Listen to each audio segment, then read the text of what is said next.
আপনি আমার ঘরে কি? এই চাকরের বাচ্চা চাকর, একটা কথাও বলবি না। দেখ, আমার তোকে ভালো লাগছে, আমি তোর সাথে শুধু একটু টাইম স্পেন্ড করবো। তোর কিছু করতে হবে না, যা করার আমি করব।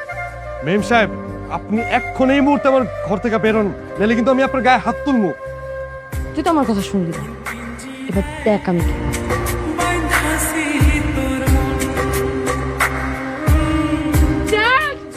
তুমি কে কোথায় আছো? দেখো আমার সর্বনাশ করে দিল। দেখ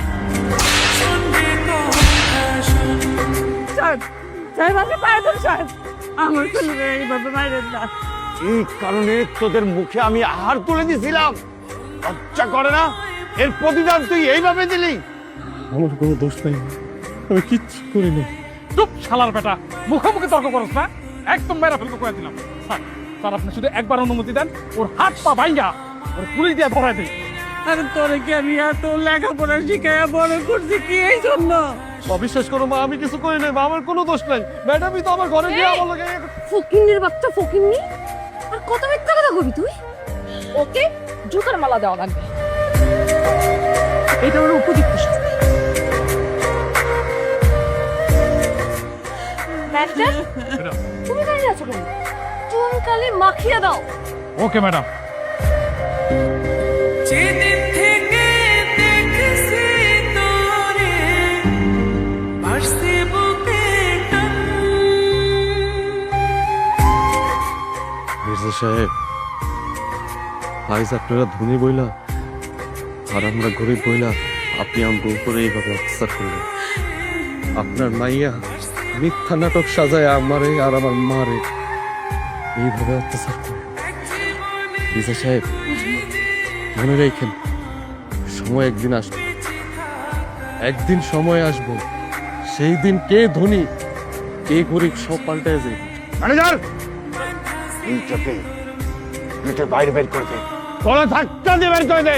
কৃষ্ণরে তুই আমায় ছাড়া শোন রে কথা শোন।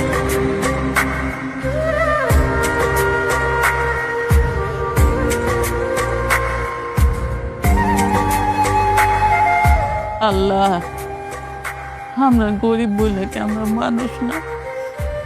আমাকে কি মান সম্মান কিচ্ছু নাই? সব কিছু দোষ আমার, সব দোষ আমার।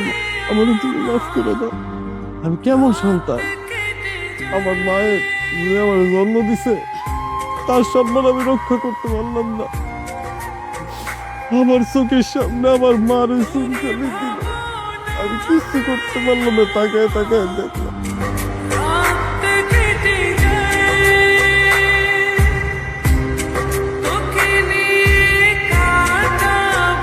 মা, তুমি আমার ক্ষমা করো, আমার কারণে তুমি আজ এত অপমান হয়েছে। আমি তোমার হাসি উপহার দেওয়ার বদলে চুনকালি লাগিয়ে দিচ্ছি।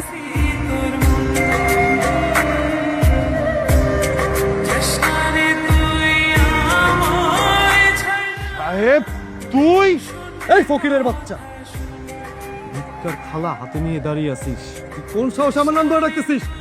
তোর এত বড় সাহস হয় কি করে আমার বাবার সাথে এভাবে কথা বলার? সামান্য একটা লন্ড্রি থেকে জামা কাপড় পরে এসে আর ভাড়া করা গাড়ি নিয়ে আসলে কোটিপতি হওয়া যায়? তুই কি মনে করছিস আমার পোলা এগুলো কি ভাড়া করে নিয়ে আসছে? আমার পোলা নিজের টাকা দিয়ে বাড়ি কিনছে, নিজের টাকা দিয়ে গাড়ি কিনা তারপরে আসছে। আজকে থেকে তুই আর তোর মেয়ে আমার বাড়িতে কাজের লোক হিসেবে কাজ করবি, আমাদের গোলামি করবি। অসম্ভব, আমি মির্জার মেয়ে, আমি কখনো আরেকজনের বাসায় চাকরি হইতেই পারি না। চাকরি হবি না, কোনো সমস্যা নাই। বাপ আর মেয়েরে যখন কোমরের মধ্যে রশ্মি বাইন্দা কোর্টে নিয়ে যাব, তখন ভালো মতো অপেক্ষা করিস, ঠিক আছে? এখন বল, কে আমার জুতা আগে পরিষ্কার করবি, তুই নাকি তুই? এক কাজ কর, তুই কর। তুই তোর ওড়না দিয়ে আমার শুটারে ভালো করে পরিষ্কার করে দে, আর তুই তোর গামছা দিয়ে আমার শুটা পরিষ্কার কর।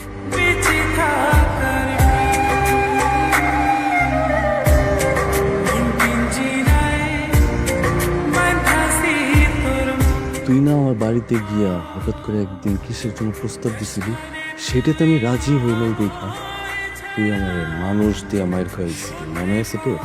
আমার মনে আছে, দেখো তার জন্য তো আমি তোমার কাছে মাফ চাইছি সাহেব আমাকে লাগতেছে সাহেব